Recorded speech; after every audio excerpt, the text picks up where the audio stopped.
बिस्मिल्लाहिर्रहमानिर्रहीम। आज के लेक्चर के अंदर हमने वो अल्फाज लिखने हैं जो हम शुरू में लिख रहे थे कि बा वाली पट्टी थी और बा के साथ जो जुड़वे अल्फाज थे उन्हीं अल्फाज को लिख रहे थे। तो उन्हीं में से चंद एक अल्फाज ये भी हैं कि बा लाम किस तरह लिखी जाए। तो बा लाम लिखते हुए सबसे पहले बेअलिफ बा लिखा जाता है और इस बा की ऊंचाई 1 कत और इसकी चौड़ाई भी 1 कत और इसकी लंबाई ये 2 कत हुआ करती है, 2 कत। और फिर नीचे वही लाम लिखेंगे जो अब से पहले हम लाम लिखते चले आए।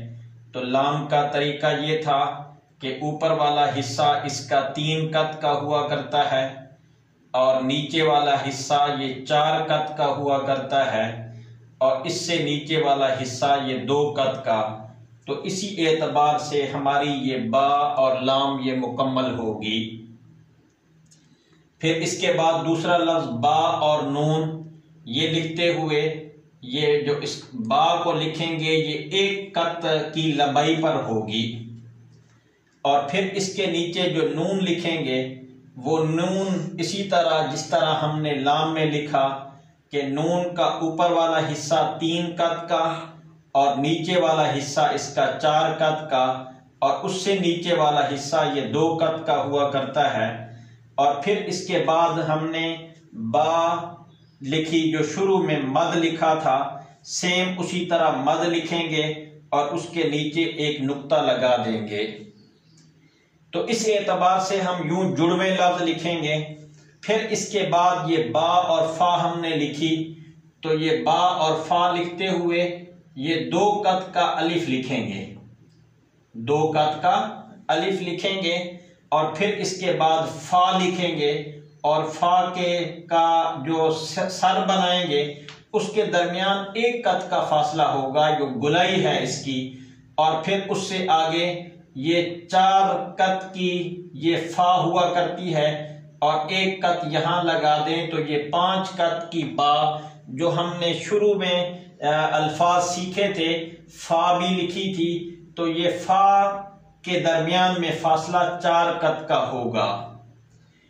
तो इसी एतबार से हमारी ये कोशिश होगी कि हर एक लफ्ज को मुकम्मल उसके कायदे के मुताबिक, मुकम्मल एक ज़ाब्ते के मुताबिक और मुकम्मल एक कानून के तहत लिखेंगे। जैसा कि आज का लेक्चर, आज के सबक के अंदर भी ये लफ्ज ये इन दायरे, दोनों दायरे ये नीचे के एतबार से भी ये बराबर हैं और इनकी चौड़ाई भी बराबर है और लंबाई के एतबार से भी बराबर हैं।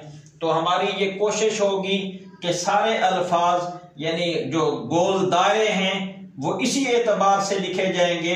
ये नीचे वाली लाइन के साथ टच होंगे और ऊपर वाला हिस्सा इनका यूं बराबर होगा। तो इसी एतबार से ऊपर वाला हिस्सा 3 कत का होगा और उससे नीचे वाला हिस्सा 4 कत का होगा और उससे नीचे वाला हिस्सा 2 कत का होगा। इसी तरह ये गोलदारा नून, लाम, नून इन्हीं को भी मुकम्मल उन कवायद और ज़वाबित के मुताबिक लिखेंगे कि जो अब तक शुरू में मैं बता चुका हूं। उम्मीद है इंशाअल्लाह इससे हर एक तालिब इल्म और हर एक स्टूडेंट को बहुत फायदा होगा।